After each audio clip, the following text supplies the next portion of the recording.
Next item is public hearings.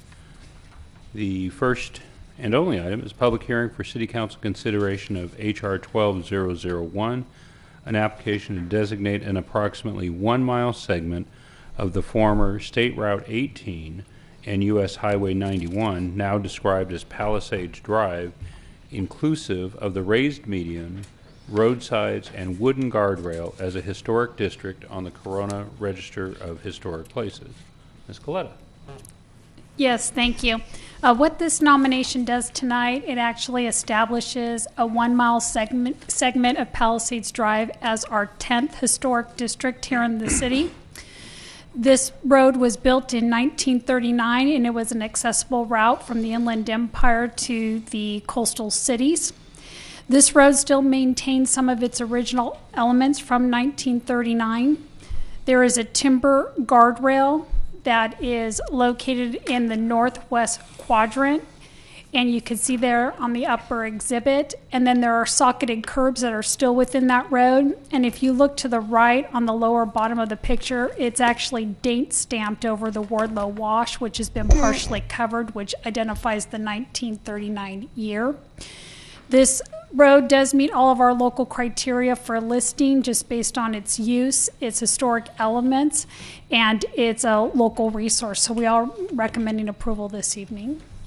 Okay, thank you. Anybody have any questions? Mr. Fox first. No. Oh, that was the old one. Okay, Mr. Haley first. Yeah.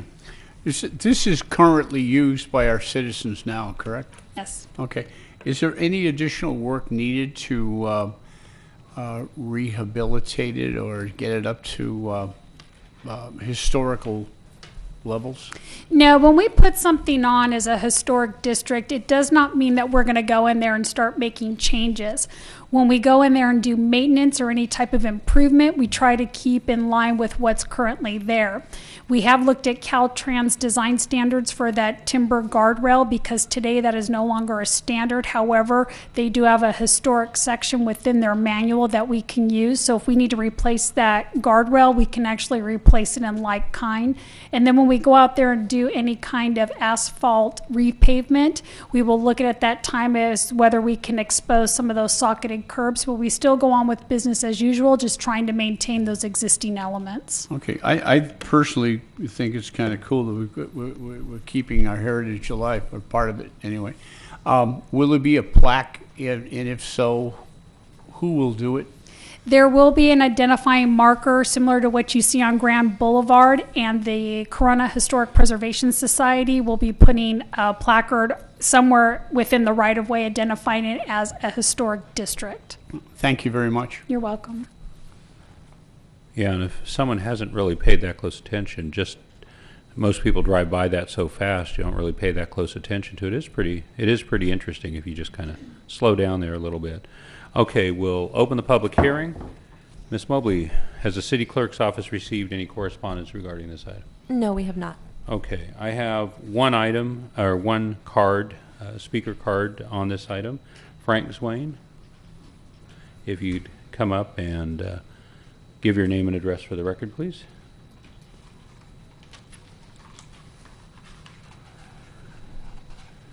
Frank Swain, 2531 Camino del Plata. Good evening, City Council, City Manager, City Attorney Department Managers. I think it's a great idea. I work on Palisades. When I start driving in there in the morning, my blood pressure goes down. It's beautiful. A lot of big, majestic oak trees. I think it's a great idea. I go there every day. I just have a question from past experience. When you designate an area as a historic street or district, is that going to affect, I know there's no residents or homes on that street, but there are businesses. Is that going to affect any of the businesses where they can't paint the color they want, or they have to adhere to a different or specific code? That's my only question there. And then there's a lot of graffiti on that bridge over that wash over there. Well, there's the area extends through basically a deserted area, so I don't think there would be any. No, this is not a listing that would affect building structure, so you are okay. So if you notice on the diagram, it ends just before the industrial buildings start, so Thank you so much. I think you're fine. I Thank have you. a question on that. Uh-huh. What about improvements?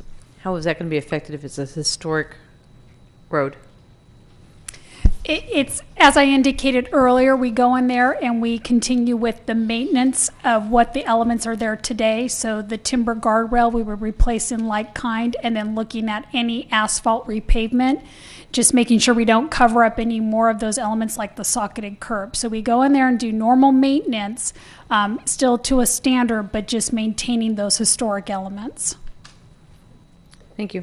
And I think we had a presentation months ago on this, and surprisingly enough, you know, the Eagle Rock area and Pasadena area still has quite a bit of the same kind of wooden guardrail, and they've been able to keep it intact because that's what the residents want there. So as long as it's not changed from that, then it has to go to the current standards. Okay, with that, we'll close the public hearing. Do we have any more questions or motion? I'll make a motion. Please vote. Thank you. So if you have not paid attention when you're driving down Palisades through there, kind of look and see it. It is, again, very interesting.